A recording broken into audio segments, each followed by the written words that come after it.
Yutong es el fabricante de autobuses líder en el mundo por volumen de ventas. Cuenta con más de 50 años de experiencia en la fabricación de autobuses y proporciona soluciones y productos seguros y confiables para diversos segmentos. Incluye transporte público, transporte de pasajeros de larga distancia, turístico, escolar y con fines especiales. Tomamos la iniciativa para lanzar un autobús totalmente eléctrico con derechos de propiedad intelectual independientes. Protegeremos a nuestro planeta Tierra junto con nuestros 160,000 autobuses de nueva energía. En China o fuera de China. Un mundo, un Yutong.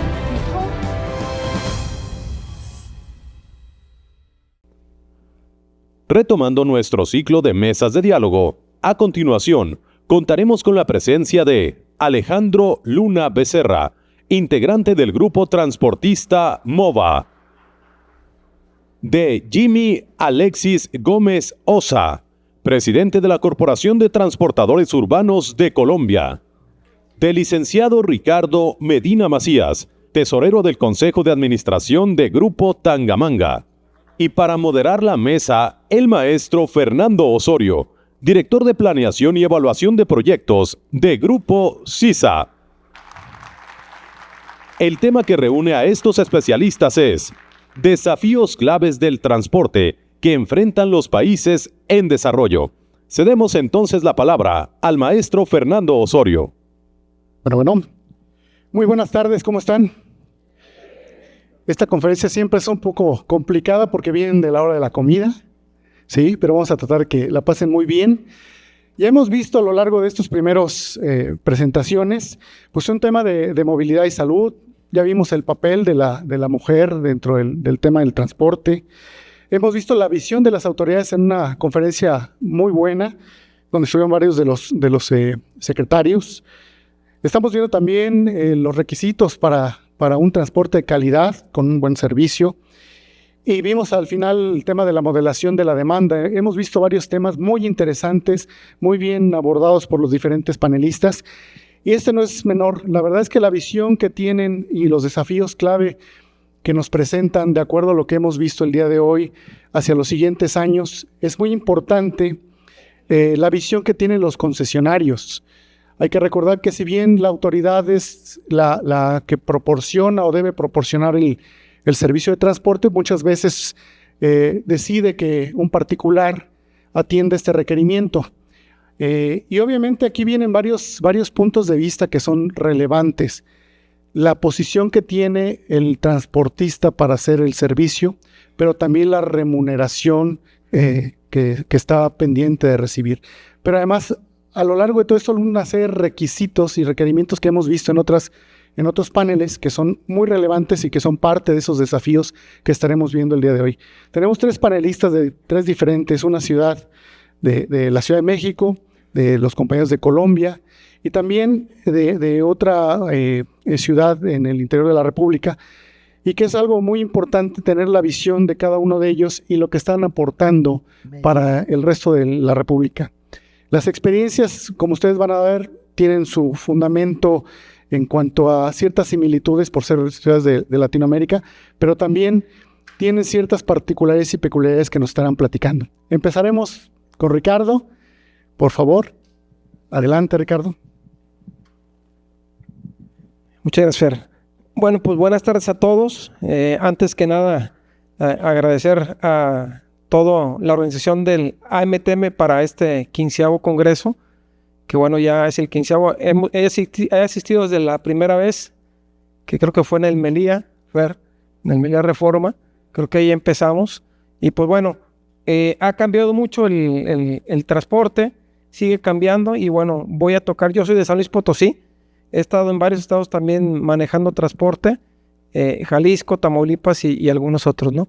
Entonces, voy a tocar por los temas que traigo. Quitamos. Ahí está. Bueno, el transporte público ahora en la actualidad ocupa de creatividad y de innovación. Eso es totalmente un reto que tenemos. ¿Por qué? Porque el transporte público ya ha cambiado mucho después de la pandemia y ciertos eventos que ha habido por ahí que tenemos que estar viendo cómo innovamos para seguir dando el servicio de calidad y seguir pues teniendo un negocio rentable, ¿no? Por ahí otro tema es el profesionalismo. Tenemos que profesionalizar todas las empresas de transporte, tener gente que sepa de estas situaciones, que estudie, estamos en el Politécnico, y que nos ayude de una manera profesional a crear sistemas de operación, de administración, gestión de flota y demás, ¿no? Eso es muy importante, ya no podemos estarlo haciendo de una manera empírica para nada, ¿no? Y esto, si los transportistas por ahí tenemos esas capacidades y esas fortalezas, si el gobierno no nos apoya y no tenemos el tema de la parte del gobierno que ellos se metan con nosotros a hacer todo el transporte, pues es prácticamente imposible, ¿no? Y ahí quiero referir que vienen trabajando con el gobierno estudios de movilidad integral. Falta mucho eso. Hay gobiernos que entran, no saben de transporte, secretarios que los ponen por cuestión política, y bueno, es un constante batallar, ¿no? Es un constante estar mediando con la gente, trabajando con la gente del gobierno para lograr los objetivos de transporte, ¿no? Y de ahí vienen pues estudios de movilidad integral que se hacen con académicos, usuarios, transportistas, consultores y demás, para que cuando se haga una reestructura de movilidad en las ciudades sean pues golpes directos y golpes derechos que den resultados, ¿no? Y que estos estudios nos orienten a ¿qué? A hacerlo en los pasos adecuados. Me ha tocado oír a algún consultor, voy a tomar sus palabras, que decía, pues de repente llego a alguna parte, a algún estado y me dicen, ¿sabes qué? Este estudio, o vamos diciendo, quiero un BRT y lo quiero echar a andar en un mes, ¿no? Y háganle como quieran. Pues hay que entender que todo lleva un proceso y muchas veces los políticos no entienden eso, ¿no? Lo que decía el consultor dice, bueno, pues el proceso para ser un niño se tarda 9 meses, ¿no? Si tú dices lo quiero en un mes, pues es imposible, ¿no? Así muchas veces pasa con los gobiernos y es lo que hay que estar por ahí mediando, ¿no? Y viendo que estos programas se hagan en tiempo y forma para que no queden ahí atrasados y muchas veces hasta obsoletos, ¿no?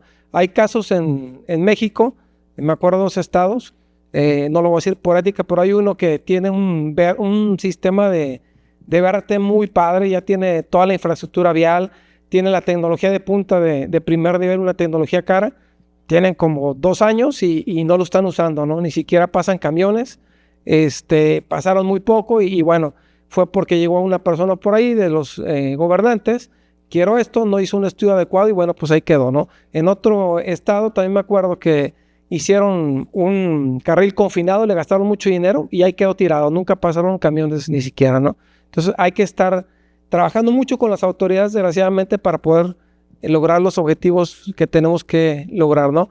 El transporte es una necesidad que se ocupa en todas las ciudades y bueno, pues México tiene por ahí el metro, el sistema BRT, tiene los camiones normales, los taxis y demás, ¿no? Por ahí, desafíos del transporte. Bueno, pues el transporte es realmente un factor muy importante en el crecimiento económico y también en los procesos productivos, ¿no? Esto nos lleva a que la gente tenga conectividad, pueda irse a sus casas de regreso de su trabajo, puede irse a trabajar, puede irse a los centros de salud, a atención médica, tener esparcimiento y todo eso, ¿no? Entonces, si esto no se cumple como debe de ser, pues bueno, no se da el crecimiento económico y demás, ¿no? Y muchas de las empresas a nivel mundial se fijan en eso, que haya un buen sistema de transporte para poder invertir en esas ciudades, ¿no? El transporte debe de ser seguro, eficiente y limpio, ¿no? Y accesible a la gente. Aquí el tema es que es complicado cumplir con todo eso y bueno, también por ahí comentar que si cumpliera con todo esto el transporte, bueno, se lograría que tuviéramos más usuarios y pudiéramos acceder a más ingresos, ¿no? No por el contrario, que luego desincentivamos a los usuarios y ya no dejan de usar el transporte, ¿no? En el caso de San Luis Potosí, después de la pandemia, fácilmente no recuperamos el 50% del aforo y andan autobuses menos de la mitad, ¿no? Entonces, ese problema lo tenemos ahí muy fuerte en San Luis Potosí. El gobierno, bueno, pues está tratando de apoyar. Quiero decirles que el gobierno por ahí metió 30 autobuses a una ruta propia de él. Está dando el servicio gratis. Va a meter también a la que es el periférico de San Luis Potosí. Y bueno, estamos ahí negociando con ellos para que no nos pegue eso tanto a nosotros, ¿no? Ellos traen sus proyectos políticos muy claros y muy firmes, ¿no? Entonces se trata de dialogar con ellos y ir negociando. Ahí nos decía la secretaria que por qué anda no ha llegado todavía, pero nos decía ella que van a abrir las frecuencias de las paradas muy largas para que no nos pegue tanto a nosotros, ¿no? Pero si sumamos a eso lo que traemos después de pandemia, pues es un reto importante, ¿no? Y bueno, por ahí también es importante mencionar que si no tenemos una infraestructura adecuada para circular en las ciudades, se complica mucho también los mantenimientos de los carros y demás, ¿no? Y bueno, también el crecimiento desmedido y desorganizado de las ciudades. Si no se hace un plan de movilidad, pues empiezan a crecer las ciudades, vienen por ahí fraccionamientos y fraccionamientos sin ver por dónde va a pasar la movilidad para mover el transporte masivo, y después vienen los caos viales y la necesidad de tener más sistemas de transporte, ¿no? Un factor importante también, un reto, es la tecnología. Tenemos que tener totalmente todos los carros, los autobuses con la tecnología suficiente y necesaria. Uno, para saber dónde andan y tener por ahí el control de las unidades. Otro, tener, por decir, controles de aforos donde nos digan exactamente cuánta gente va, y para ver si necesitamos más camiones o abrir frecuencia o cerrar frecuencia, ¿no? Y el ingreso, ¿no? Si no tenemos controles de ingresos, como es tarjeta electrónica y demás, pues bueno, y controles de aforo, pues lo que pasa es que al rato ese ingreso no nos llega totalmente a los transportistas, ¿no? Nosotros cuando pusimos estos sistemas de control hace varios años, nos mejoró el ingreso en un 30%, perdón, ¿sí? Y bueno, el otro punto que traigo por aquí es la necesidad económica de que los gobiernos nos apoyen al financiamiento de los autobuses, ¿no? Si el gobierno no entra, como decían hace poquito las autoridades, hace ratito, decían, si el gobierno no entra y da subsidios, pues es muy complicado que sigamos nosotros pudiendo operar, ¿no? Por ahí también otro tema importante, otro reto es las ecologías limpias. Por ahí la ONU dice que en el 2050 tiene como meta que ya no haya vehículos de combustión interna por los efectos del gas invernadero, y que la cuarta parte la genera el transporte, ¿no? El aire limpio, y también pues ahí el calentamiento global. Esa es una parte importante. Hay tecnologías en transporte. En Brasil traen algunos eléctricos con híbridos, y bueno, pues mucho dinero, ¿no?, para estar en eso. Otro punto importante es la capacitación de los operadores. Tenemos que tener a todos los operadores capacitados con los centros adecuados, ¿no? La escasez de operadores también, que a nivel nacional faltan muchos operadores. Hay que ver ese tema porque sin operadores, ¿qué hacemos, no? Y los costos del transporte urbano. Siempre el tema de la tarifa y estar con el gobierno dialogando para ver qué tarifa ocupamos, ¿no? Y claro que si nos dan la tarifa que ocupamos, pues no va a haber quien se suba a los camiones, ¿no? Porque tenemos un estudio nosotros en San Luis Potosí, de acuerdo a lo que ha aumentado el diésel. Hace 10 años la tarifa ha aumentado el 50% menos de lo que ha aumentado el diésel, ¿no? Y así los camiones que nos costaban 800,000 pesos, ahora valen 2,200,000, ¿no?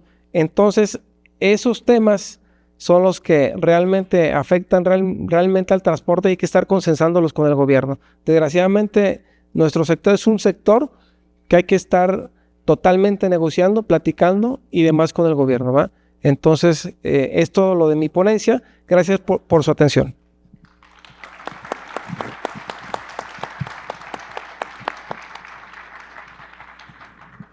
Muchas gracias, Ricardo. Muy interesantes los puntos. Vamos a continuar con Jimmy. Listo, Fernando. Listo. Muy buenas tardes para todos. Muy complacido de estar acá en este auditorio tan interesante.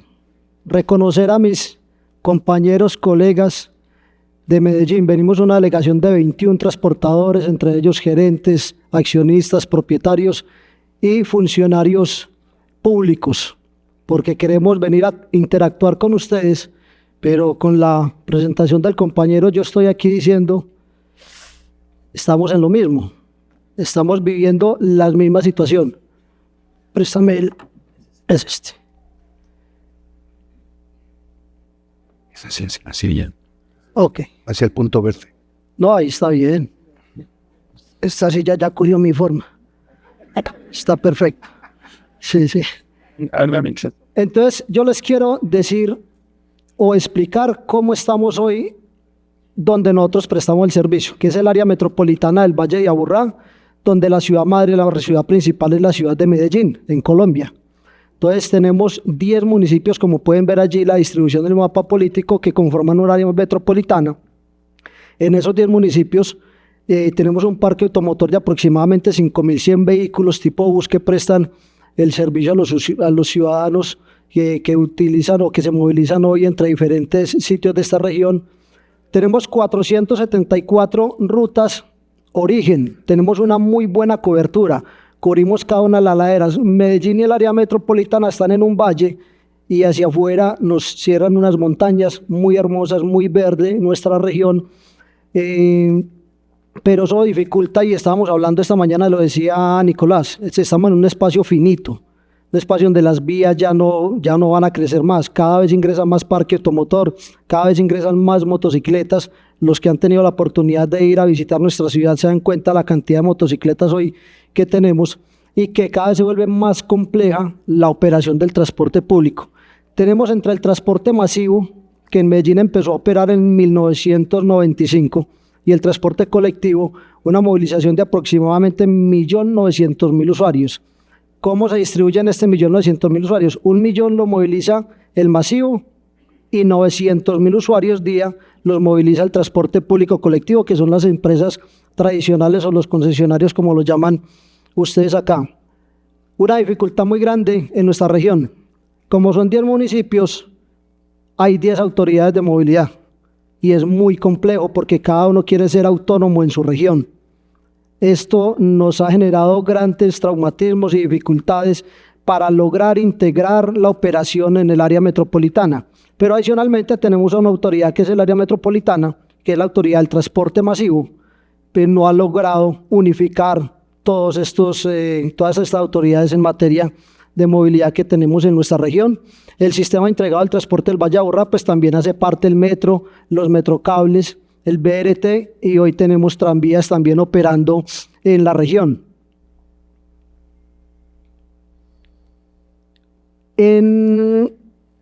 A principios de los años 2000, el Estado empezó a intervenir. Después de que ya estábamos en el 95 operando con el transporte masivo en Medellín, empezó a intervenir en la ciudad de Bogotá principalmente las empresas de transporte público colectivo,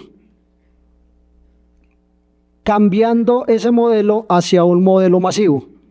¿Y esto qué generaba? Una eliminación de las empresas tradicionales.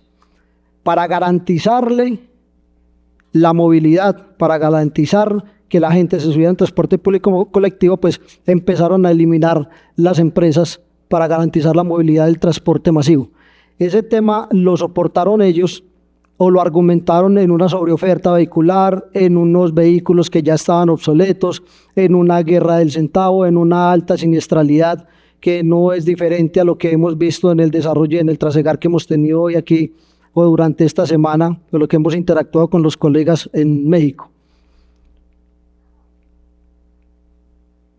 Como les venía diciendo, entonces decidió eliminar algunas empresas y así lo hizo, así notificó resoluciones, canceló habilitaciones, y a esas empresas, algunas en su momento las indemnizaron, algunas otras simplemente las corrieron de los corredores principales, y ya digamos que por naturaleza y como para esos sectores donde los movilizaron no había usuarios, pues usted no va a operar si no tiene ningún ingreso, que el ingreso de estas empresas es si movilizan usuarios. Si no hay usuarios, no tienen ningún otro tipo de ingreso. Las habilitaciones que creíamos que estaban muy bien amarradas o muy sólidas jurídicamente hablando, pues no lo era tanto. Nuestras habilitaciones simplemente el Estado decide realizar una intervención y nos saca de allí de donde estamos operando, donde estamos prestando el servicio. Como empresas hemos entendido que tenemos unos retos interesantes y es la transformación estructural de nuestras empresas. También debemos de dar un paso adelante y reconocer en lo que nos hemos equivocado, reconocer lo que debemos de ajustar y que debemos dar esa transformación tecnológica y estar inmersos en unos modelos y en unas herramientas que hoy nos ofrece la tecnología para poder desarrollar y prestar un mejor servicio al usuario. Tenemos que entrar en una transición de nuestro parque automotor, pasar de vehículos de combustión fósil a tener vehículos con tecnologías más limpias, o si se puede llegar a cero emisiones, lo dijo mi compañero, sin apoyo del Estado y con los precios que hay hoy. Y vía tarifa, cuando la tarifa al usuario es mucho menor a la técnica, es muy complejo llegar a tener un servicio de calidad para nuestros usuarios. Hay que profesionalizar a nuestros operadores como debe ser. El transporte público colectivo, tenemos el reto de demostrar que es la herramienta para controlar el uso desmedido del vehículo particular, el uso desmedido de la motocicleta. Nosotros en nuestra ciudad vemos como en la mañana por cada persona hay un vehículo en la vía, por cada persona hay un vehículo en la vía. Y el vehículo de transporte público, que la pirámide invertida de la movilidad que manejamos nosotros en Colombia, se debe dar prioridad al peatón, al ciclista y al transporte público, ¿cierto? Y abajo está el transporte particular. Pero el transporte particular hoy está mezclado con todos los actores viales, con la moto, con la bicicleta, con el peatón, con el particular, y esto no ofrece una velocidad comercial interesante para quienes quieren utilizar nuestro servicio. Tenemos que lograr interactuar entre las empresas, no trabajar individualmente, entender, y como líder de agremiación, eso es nuestra filosofía, debemos de trabajar de manera articulada en defensa de un sector, no en defensa de intereses de una sola empresa, sino de un sector que se tiene que ver fortalecido técnicamente, jurídicamente y si se quiere financieramente, frente a una autoridad que a la fecha no ha querido entender el mensaje, y ahorita lo vamos a ver, no ha querido desarrollar y sentarse con nosotros a construir verdaderas soluciones de movilidad para nuestros ciudadanos. Impulsar el transporte público como ese eje transversal de la economía, de la educación, de la diversión. El transporte público tiene una trascendencia fundamental en el desarrollo de nuestras regiones, de nuestras ciudades, y el Estado debe de manejarlo de una manera técnica, y lo han dicho aquí en varios escenarios, no decisiones políticas, porque termina ya el corredor cerrado, invadido por otro tipo de situaciones para lo cual no fueron definidos, porque fueron decisiones políticas y no decisiones basadas en estudios técnicos que nos puedan llevar a nosotros a decir que se está ofreciendo un mejor servicio a nuestros ciudadanos. Entendiendo esto, venimos trabajando de la mano con la autoridad y vimos ese modelo que explicó también Amílcar esta mañana acá. Estuvimos en Guadalajara, allá en el estado de Jalisco, interactuando con la autoridad y entendiendo cómo lograron ellos y qué hizo el Estado. Vea, pues que el transportador nunca le da, nunca le cierra, se quejan permanentemente. Pues venga, démonos a la tarea de ir a visitarlos y entender verdaderamente qué es lo que están viendo los transportadores. Hicieron la tarea y se dieron cuenta que efectivamente la tarifa que están ofreciendo no era la suficiente para cubrir la operación que se estaba prestando.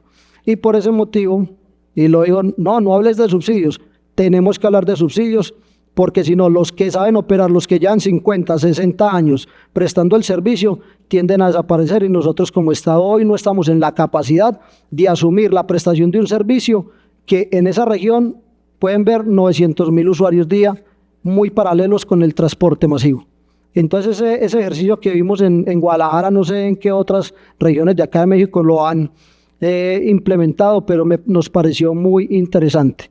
a través de que unas políticas públicas claras que brinden garantías a la ciudadanía, al Estado, pero hombre, también a las empresas que son las operadoras y las que están poniendo la fuerza, la sangre y todo el trabajo y el esfuerzo para prestar un servicio a la ciudadanía. Importante que a través de infraestructura nos garanticen una velocidad comercial y trabajar articuladamente en la definición de una tarifa técnica y cómo cerramos la brecha con la que le ofrecemos al usuario. Generar garantías de trabajo articulado con los operadores, definición de estrategias que incentiven el uso del transporte público, planear y garantizar por parte de la autoridad un servicio de calidad, un recaudo electrónico que no sea un costo más para el transportador y un acompañamiento en la renovación del parque automotor.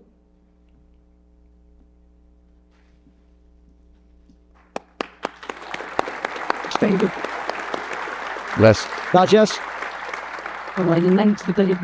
Sí, como bien lo comentas, Jimmy, pues sí hay similitudes entre lo que están viviendo en Medellín, lo que vivimos en las ciudades aquí en la República Mexicana. Y bueno, pues para muestra el tema con el señor Alejandro Luna, que nos platique qué está haciendo aquí en la Ciudad de México. Pues muchas gracias. Saludo a todas y a todos. Y hoy por la mañana yo decía que la vida es maravillosa. Y cuando uno es positivo, las cosas suceden. Es tradicional que a esta hora y después de la comida no tengamos este lleno. Por eso digo que la vida es maravillosa, porque gracias a ustedes nosotros nos esforzamos por ser mejores, por inspirarnos en lo que les presentamos. Quiero pedirles un aplauso para aquellos que no están con nosotros y que muchas veces fueron parte de nosotros.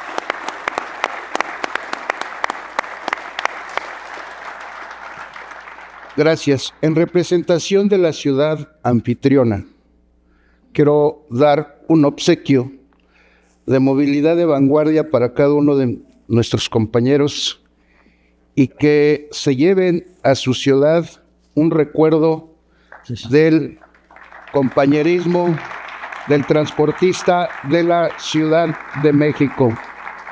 Gracias, Andrés. Gracias, Andrés. Gracias. Indudablemente que la transformación del transporte en esta región latinoamericana nos damos cuenta que nos hace homogéneos. Y en el caso de la Ciudad de México, movilidad de vanguardia representa el 53% del transporte concesionado. Movemos el 49% de flota vehicular y miren ustedes qué tamaño. Se dice fácil porque los números se pueden decir fácil, pero el proceso de crear movilidad de vanguardia lleva más de 15 años, aunque a la luz pública salió en el año del 2011. Operamos 26 empresas y eso nos permite tener referentes de qué funciona en el transporte, de qué se requiere para que ser asertivos en la transformación. Pero estoy escuchando a mis compañeros y no dista mucho de una ciudad de México a un país de Latinoamérica y lo que sucede en la Ciudad de México. Movilidad de vanguardia tiene como visión contribuir al desarrollo y mejora de la movilidad urbana en la Ciudad de México, impulsar la adopción de tecnologías y prácticas innovadoras en el transporte público y fomentar la colaboración entre empresas y líderes del sector para lograr una movilidad más eficiente y sostenible. Como visión, ser un referente en la promoción de la solución de movilidad avanzada y sostenible y trabajar en conjunto con autoridades, empresas y la sociedad para lograr una movilidad integral de vanguardia en la Ciudad de México. Y miren ustedes por qué digo que nos hace homogéneos.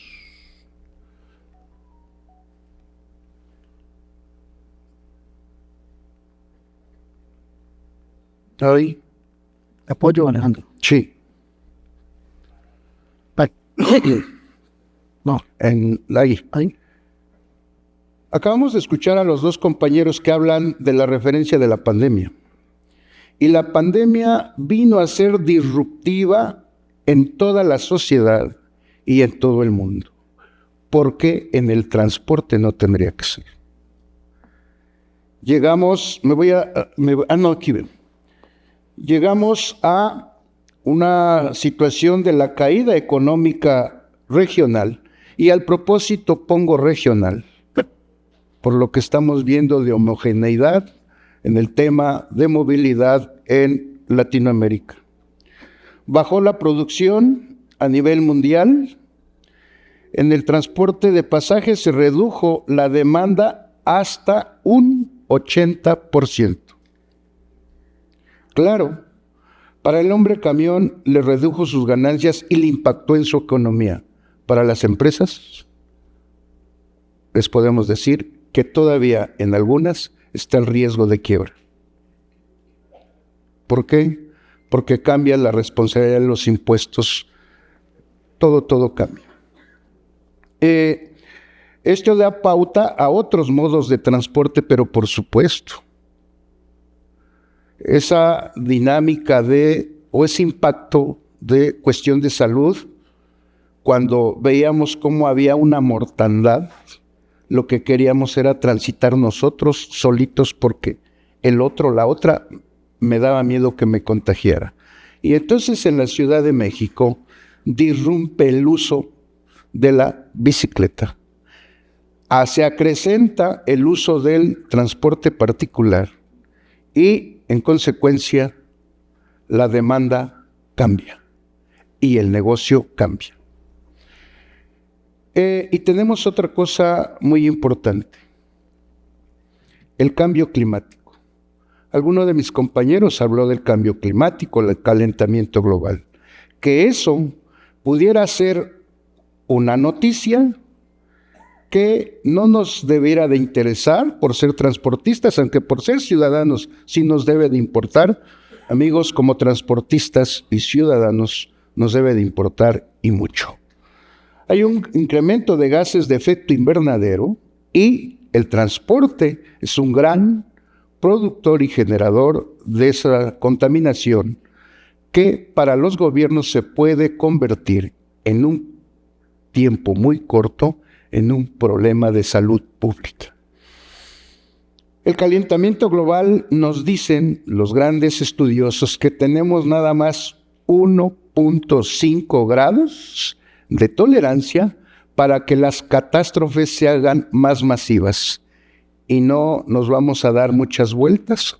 Hoy estamos viviendo en la Ciudad de México unas alzas de temperatura como no se habían visto, y eso es exactamente por el calentamiento global. Se redujo se dice que una de las probabilidades es que tengamos que reducir el consumo de combustibles fósiles y migrar a la tecnología eléctrica automotriz. Como solución, pudiera ser la más asertiva. Como probabilidad económica, como consecuencia de la parálisis de la pandemia, esto no va a ser posible. Penosa y tristemente no va a ser posible. Luego entonces obliga más al transportista a ser consciente, porque será el primero partícipe y obligatorio para migrar a esas tecnologías. ¿En qué condiciones nos encontramos?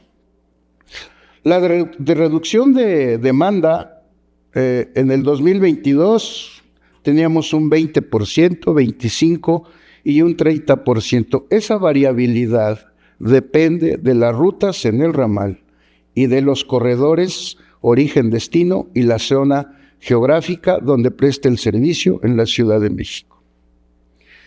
Pero también la pandemia nos enseñó que hay una nueva forma laboral y que hoy, inclusive, ya está legislada para los derechos laborales en la Ley Federal del Trabajo, que es el home office. Eso también contribuyó a la reducción de demanda de pasaje. Como hombre camión, sí nos impacta, pero no lo resentimos tanto, insisto, cuando se es empresa porque se tienen muchas obligatoriedades y muchas responsabilidades.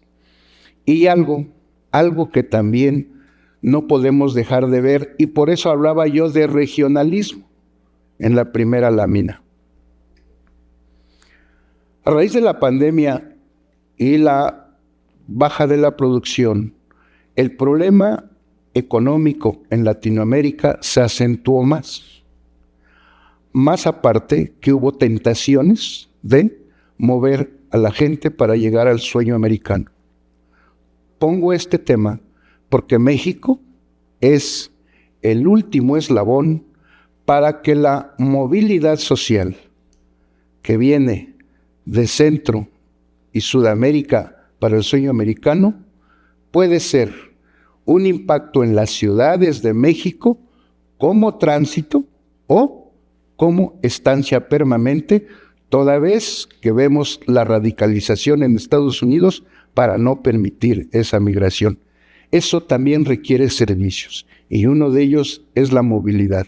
Luego entonces, si México tiene ya una población estimada, pues con esa sobrepoblación la movilidad tiende a cambiar la vida de las ciudades tal cual pudieron estar diseñadas hace 10 años o tan solo 5 años atrás. La Agenda 2030. La Agenda 2030 y hoy es parte del tema de nuestro Congreso. Y la Agenda 2030 es un plan para el desarrollo sostenible que fue adoptado por los Estados miembros de las Naciones Unidas en septiembre del 2015. Para algunos geopolíticos decían en ese entonces es el nuevo orden mundial. Después de la pandemia se habla de un nuevo orden mundial o del reseteo. Pero también se tenía pensado que la Agenda 2030 era así, solo si se tenía que obligar y acelerar la reducción de combustibles fósiles. Y la verdad de las cosas es que cuando nos damos cuenta en realidad qué es lo que se pensaba o que se planeaba, las cosas cambian. La evolución de los medios con objetivos destinados a erradicar la pobreza, es parte de la Agenda 2030. Proteger el planeta, sí, desde luego que habla de medio ambiente, y asegurar la prosperidad de todos. Hoy, en la última reunión de Davos, se dice que cambia la dinámica y ya no se prevé el 2030, sino se habla del 2054. Es decir, por eso la idea de poner la pandemia como referente, porque eso cambia. Pero desde luego que las necesidades y retos, necesitamos certeza jurídica y garantía de inversión. Y esto, mi compañero lo acaba de decir en otras palabras, pero lo que requerimos es, en la pandemia, los que nos atrevimos a avanzar en el cambio desde hace más de 10 años, nos impactó la pandemia de tal suerte, y por eso puntualizo lo de la pérdida de demanda hasta un 80%, porque nos llevó a que unas empresas estén quebradas y el gobierno no se solidarizó. Dejó morir al transportista, satanizando a personajes y se lavó las manos. Por lo tanto, sí necesitamos que las reglas cambien y que sean copartícipes de cubrir la necesidad de la movilidad. 2, lograr el punto de equilibrio financiero en la operación del transporte. Juego de palabras diferentes, pero mi amigo tocaba el tema. Si bien es cierto que la demanda es lo que le da la viabilidad financiera a la empresa, también lo es que ese déficit que se tiene de la tarifa autorizada versus lo que cuesta mover una persona, pues ese déficit simple y llanamente no permite que las empresas sean sostenibles, sean confiables y sobre todo, que los que vienen detrás para el cambio se resistan porque ven los riesgos. Por lo tanto, lo que nosotros trataremos de impulsar en los espacios donde sea necesario es una ley tarifaria del transporte público de pasajeros, y al propósito digo transporte público de pasajeros, no digo transporte concesionado. Lo generalizo, ¿por qué, compañeros? Porque el gobierno presta su servicio y todo lo cubre no por una tarifa, sino por el erario público, que es de los impuestos de los ciudadanos. Por lo tanto, si cobra menos de la tarifa oficial, le genera una competencia desleal a quien se atreve a cambiar. Y eso va matando, va minando, y entonces el riesgo financiero de las empresas está permanente. Y por último, la escasez de operadores ha alcanzado un nivel de crisis, efectivamente. La pandemia llevó a que cerraran varias áreas de producción y desde luego también los transportes en todos sus rubros. Algo está sucediendo que así como vemos en las noticias que X empresa de tal país tiene una crisis de operadores de carga, pues en el transporte no es la excepción. Y lo que tenemos que buscar es cómo ser asertivos en la capacitación, en la inducción, pero sobre todo cómo abrimos un nicho de posibilidad de desarrollo mucho más público, que no se quede nada más en un cierto círculo, sino que sea más público. ¿Para qué? Para garantizar lo que en movilidad de vanguardia nos focaliza. Poner al usuario en el centro del esfuerzo cotidianamente. Muchas gracias.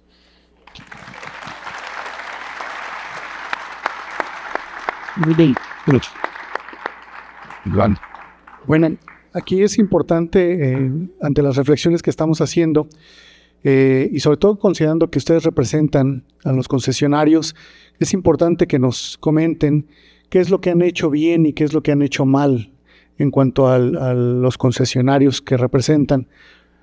¿Cuáles son los puntos más importantes que ustedes consideran como parte de estos retos que tienen que ser superados en cuanto al futuro que nos viene en este cambio tecnológico y en este pues diferente paradigma que nos está presentando la autoridad al solicitarnos un cambio vertiginoso en cuanto a la tecnología, en cuanto a la profesionalización, como ustedes lo mandan? ¿Qué es lo que han hecho bien y cómo lo están asimilando y qué están haciendo mal y cómo lo están remediando? Adelante, Ricardo. Bueno, yo creo que la voluntad de hacer las cosas bien está muy palpable de todos los transportistas. Creo que lo que falta es hacer la mediación con el gobierno para poder salir adelante, ¿no? Por ahí traía un tema, Fer, que yo también lo traía. Es muy importante una ley de movilidad a nivel nacional, ¿no? ¿Por qué? Porque es muy diferente, ¿no? Hay estados, como decía por ahí Amílcar de Guadalajara, que él trae bien claro el concepto de que si no hay subsidios, pues no puede haber un transporte eficiente y sustentable por las situaciones económicas que hay ahorita en el país. Y bueno, pues allá en Guadalajara han tenido apoyos muy fuertes para compra de camiones, para compra de tecnología, para infraestructura en los BRTs y demás. Y en otras ciudades no. O llega el dinero y lo utilizan para otra cosa, o ni siquiera lo piden, ¿no? Entonces yo creo que falta una ley de movilidad nacional aquí en México que pues aplique parejo a la movilidad de todos los estados, ¿no? Y en ese sentido trabajar de la misma manera y al mismo nivel todos, porque de otra manera yo veo muy, muy complicado, ¿no? Hay estados que no tienen cero apoyo de los gobiernos, ¿no? El caso de nosotros llevamos muy buena relación con el gobierno y ahí vamos caminando, ¿no? No como nos gustaría, no como se necesitaría, pero creo que ese es el tema, pues, ese es el tema que yo dejaría aquí en la mesa. Alexis. La misma. Pues, la misma. ¿Qué hemos hecho bien? Trabajar con pasión. trabajar con amor y trabajar pensando en atender las necesidades de movilización de nuestros ciudadanos. Eso hemos hecho bien nosotros. El decir aquí que hemos hecho mal podría que le impacte más a unas empresas que a otras, porque no todas las empresas tienen la misma estructura, tienen el mismo pensamiento, pero aquí hay empresas que hasta ellas mismas en nuestra región, con convites, con pico y pala, han abierto las vías para llevarle el servicio a unos ciudadanos que el gobierno no los ha atendido. Hasta ese nivel hemos llegado nosotros. De pronto, ¿en qué hemos fallado? Que por el modelo de empresas, algunas son afiliadoras y le hemos permitido al propietario que tenga el control del mantenimiento, el control de la operación en algunos casos. Eso debilita la fortaleza que debe tener la empresa, porque es que la empresa es quien programa, quien ejecuta y quien tiene la habilitación para operar. En Colombia la habilitación la tiene la empresa, no el propietario, y la empresa en algunos casos se ha desligado de este tema. Nos hemos fortalecido en mejores capacidades técnicas con personas con un conocimiento técnico mayor, con un conocimiento jurídico que nos permita avanzar y presentar proyectos y propuestas a la autoridad, que simplemente nosotros hemos permitido que ellos lo avancen de una manera política y nos impongan situaciones que no son muy favorables para todos nosotros, ni para el sector, ni mucho menos para la ciudadanía. Y lo podemos ver reflejado en las altas congestiones que vivimos hoy en día en las diferentes regiones donde no tenemos una cultura de un uso propio de lo que es el transporte particular, y se generan este tipo de situaciones. Lo decían esta mañana, una persona puede pasar en promedio 3 años de su vida montado en un vehículo de servicio público. Entonces hemos buscado esas soluciones acercándonos a la autoridad, proponiéndole soluciones a diferentes necesidades que tenemos, entendiendo que el territorio y esas 474 orígenes que les mencioné ahorita al comienzo, pues nosotros conocemos la problemática que hay en cada uno de esos 474 puntos. No son los mismos problemas para todos. Entonces cada uno a su manera ha buscado una solución a esto. No hemos encontrado la respuesta que queremos recibir del Estado, que es una respuesta que buscamos nosotros. Venga, yo me voy de la mano con usted, venga, yo entiendo la problemática que usted tiene en diferentes sectores y cómo los puedo acompañar de acuerdo a lo que cada uno está viviendo. Entonces, básicamente era eso de qué estamos haciendo bien y qué estamos haciendo mal. Podemos aquí cerrar con muchos más temas, pero lo dejo hasta ahí. Gracias, Jimmy. Señor Alejandro. Bueno, en el caso de la Ciudad de México, Movilidad de Vanguardia, yo creo que lo que ha hecho bien son los procesos de integración. El hecho de tener un porcentaje alto de representatividad y de afiliación, creo que eso quiere decir que los procesos de integración los hemos hecho bien. Que quizás hemos hecho, no por decir mal, sino hemos dejado de hacer, es que nos hemos convertido en facilitadores de la autoridad y no condicionadores de la autoridad. Y creo que esa parte sí la tenemos que analizar, porque si bien es cierto que a veces, dicho de manera popular, se tiene que picar piedra para hacerse visible, a estas alturas Movilidad de Vanguardia ya no requiere de hacerse visible, ya es actor. Y por lo tanto se tiene que ir en un proceso de condicionamiento a la autoridad. La otra, todos los sectores sociales por naturaleza, lo que se busca es, algunos por aspiracionalidad particular y otros por necesidad, es ocupar espacios en las cámaras. ¿Por qué? Porque desde ahí es donde se puede incidir en la normatividad y la política pública.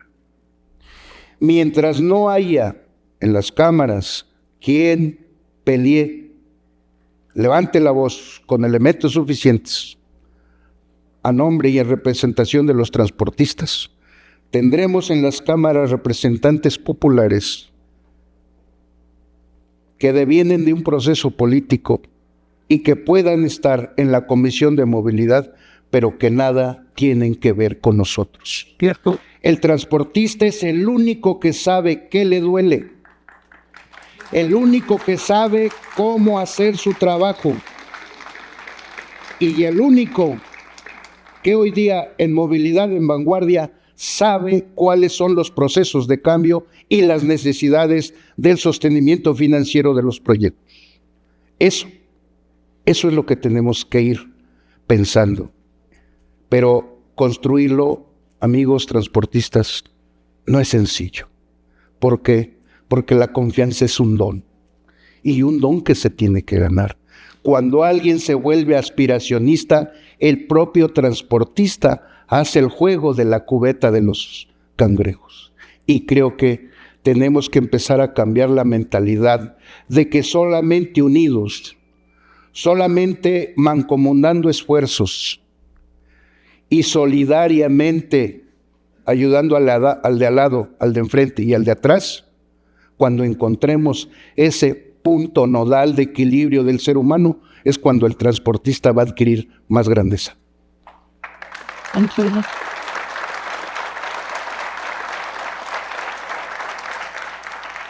Hay importantes reflexiones acerca de este punto, pero sin embargo, algo que yo veo que no se tocó y que creo que es un punto relevante, y si quisiéramos saber su opinión, es el tema del financiamiento que tenemos, porque obviamente es algo que nos duele a todo el sector transporte, el poder hacer una inversión y que a veces no existen los medios.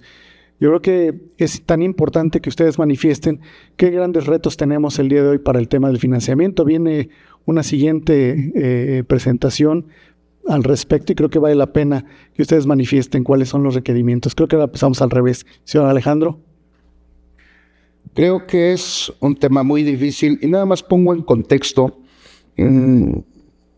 Antes de la pandemia traíamos un más o menos 12.7, exagerado 13% del costo de financiamiento. Y cuando yo hablo de porcentajes es porque nuestra actividad se convirtió en riesgo. Y las empresas que hoy están en riesgo, sumadas a las que ya quebraron, tuvieron que renegociar. Y la renegociación se fue a un 19%. Y obviamente se alargan más años y en fin, la sostenibilidad es muy pobre, por llamar de una forma. En México tenemos un ente que es Nacional Financiera. Y Nacional Financiera, válgame la redundancia, financia programas, proyectos que pueden ser viables y que son sostenibles, pero no maneja un costo financiero como el comercial está manejando 2 dígitos. Y para aquellos que entendemos un poco cuando hablamos de 1 dígito, 2 dígitos, hay que empezar a ver. Para que ustedes tengan una idea, Nacional Financiera debe de estar por ahí con un costo del 12.9, 12.7. Entonces, en la Ciudad de México ahí es donde tenemos que enfocar. Que el gobierno sea garante con Nacional Financiera para que los transportistas puedan acelerar el cambio y de manera tripartita, gobierno de la ciudad, entidad financiera y prestadores del servicio, hagamos fuerza común para darle certidumbre y garantía de derecho a la movilidad al usuario.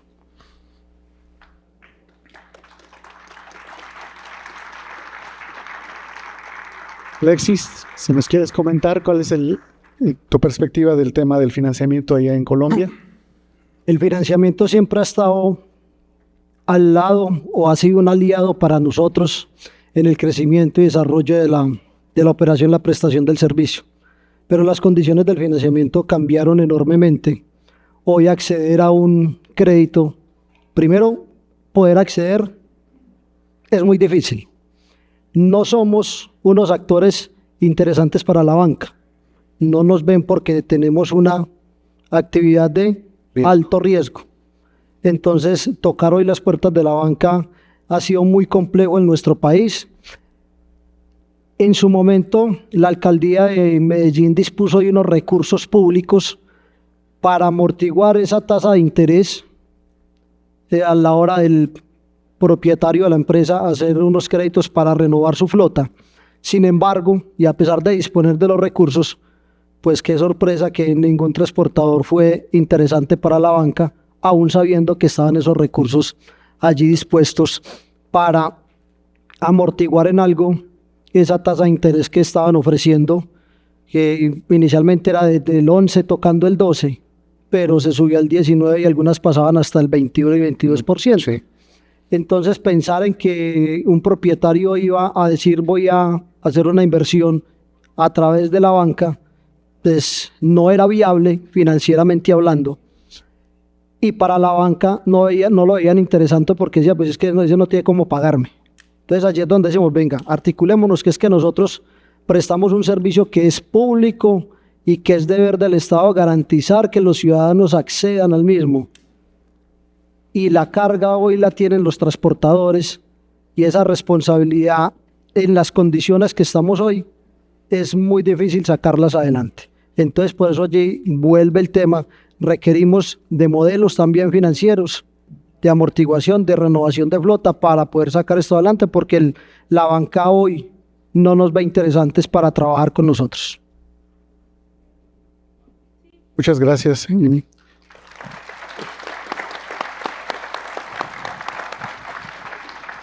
Adelante, Ricardo. Es redundar un poquito con lo que han dicho los compañeros, que tienen toda la razón. Yo creo que para acceder a créditos que no sean viables, pues definitivamente el gobierno tiene que poner también su parte, ¿no?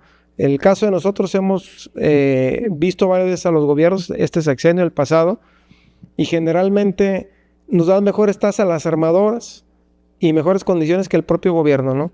Yo creo que ahí el gobierno debe de ver que realmente, si quiere incentivar la renovación de los autobuses, tiene que entrarle de una manera diferente a como lo viene haciendo, ¿no? Estamos nosotros en pláticas con el gobernador de San Luis y con la secretaria de San Luis para ver ese tema, y que si no le entran ellos a ese apoyo, pues va a ser complicado que renovemos el parque vehicular como se venía renovando antes de pandemia, ¿no? La pandemia nos dejó financieramente pues muy dañados, y creo que el transporte ya no puede ser igual que antes, ¿no? Lo que decía hace rato, hay que ser creativos, innovativos y demás, no hay que buscar diferentes maneras, porque si seguimos con lo mismo de antes, pues no vamos a poder hacerlo, ¿no? Gracias.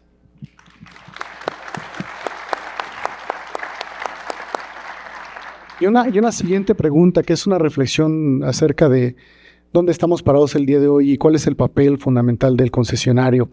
Si se ha preparado lo suficiente para estos retos que vienen, si se está preparando, si está viéndolos en cuanto al tema que viene de toda esta parte tecnológica que nos está avasallando, y que si la expectativa es, necesitan ir por ese camino de la preparación o realmente enfocarnos en otros aspectos. Vamos a empezar con Jimmy.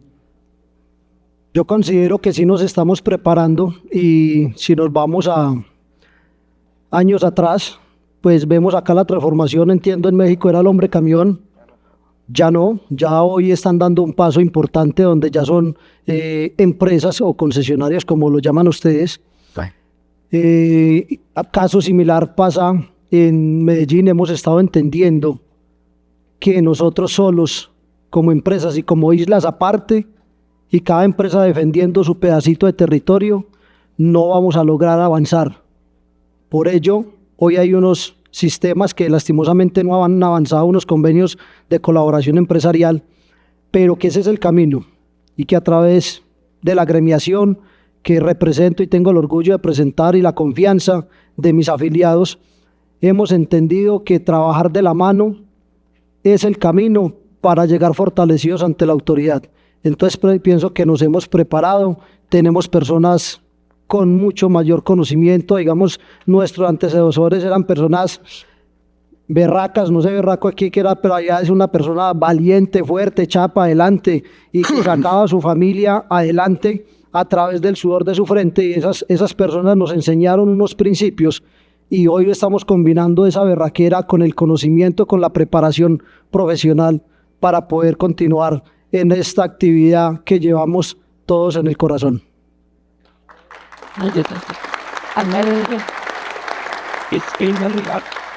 Ricardo. La barra. Bien, bien. Bueno, pues yo creo que sí estamos preparados, por ahí, Fer, y vamos a seguirnos preparando. El transporte ya es muy diferente al que era hace muchos años, como bien decía Alexis, y ahí también pues ha habido parte de unión de los transportistas, y el gobierno también, hay que reconocerlo, ha presionado para que nos transformemos de hombre camión a empresa. Y bueno, yo creo que vamos caminando por buen camino, y es cuestión de seguir trabajando, no desanimarnos y buscar las soluciones y estar reinventando.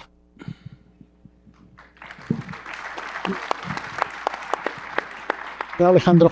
Danzo la agüita. El transportista, la década de los 90, era exactamente en la Ciudad de México un berraco.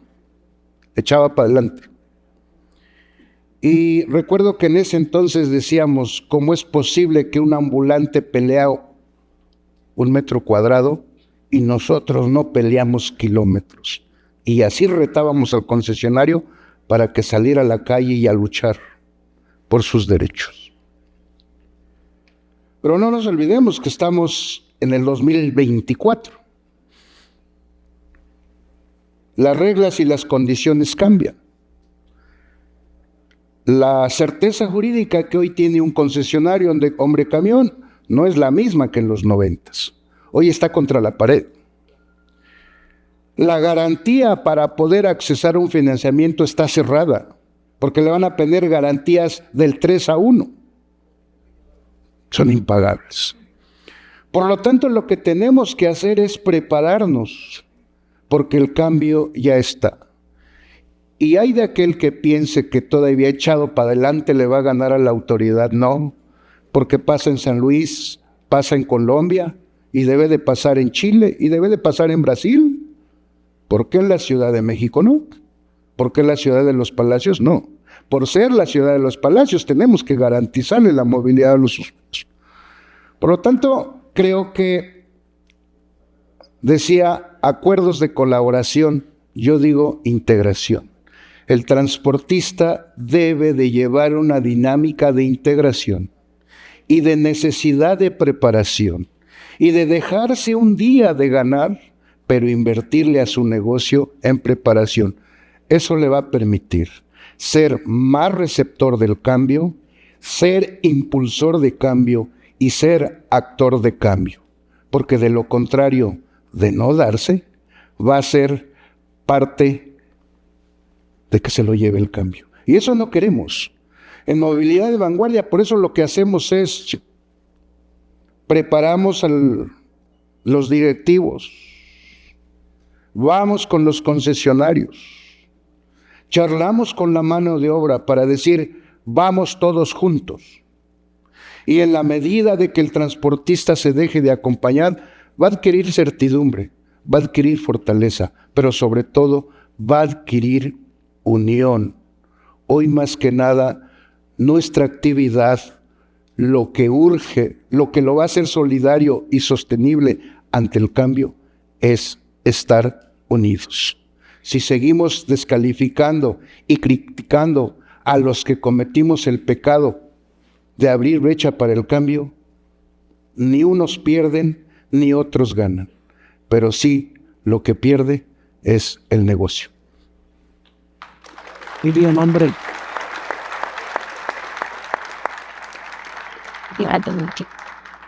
Y ya para cerrar, yo me quedo con algunas reflexiones que ustedes comentaron. Es relevante e importante tanto para la autoridad como para los concesionarios el tema de la profesionalización, porque si no hay entes profesionales de los dos lados, difícilmente podrán avanzar, porque si no nos preocupamos por formarnos y capacitarnos, no podemos sentarnos en una mesa a discutir sobre cómo resolver los problemas. Otro tema que ustedes comentaron es la comunicación que debe haber con la autoridad y el trabajo conjunto.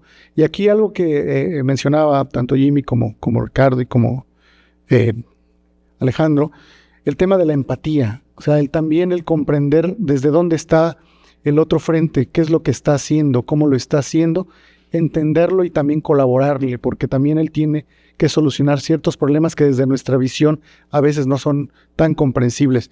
A medida que nosotros podamos ver y tener la misma visión hacia adelante, podemos solucionar los problemas conjuntamente. Entonces, yo creo que no solamente es tener nuestra propia visión, sino también comprender la del otro. Y con eso estaríamos cerrando la mesa del día de hoy. Muchísimas gracias. Ricardo, te agradezco. Jimmy, excelente. Alejandra, muchísimas gracias a todos. Y estamos cerrando la mesa. Gracias a todos cada uno de ustedes. Empezamos tarde. Sí. Empezamos tarde. Agradecemos a los integrantes de esta mesa de diálogo que llevó por título Desafíos claves del transporte que enfrentan los países en desarrollo. Muchísimas gracias a Alejandro Luna Becerra, integrante del grupo transportista MOVA, a Jimmy Alexis Gómez Sosa, presidente de la Corporación de Transportadores Urbanos de Colombia, al licenciado Ricardo Medina Macías, tesorero del Consejo de Administración de Grupo Tangamanga, y también, por supuesto, por moderar esta mesa, al maestro Fernando Osorio, director de Planeación y Evaluación de Proyectos de Grupo CISA. Y como muestra de nuestro agradecimiento, a continuación les entregaremos unos reconocimientos. Muchísimas gracias. Until they've faded. But trust me.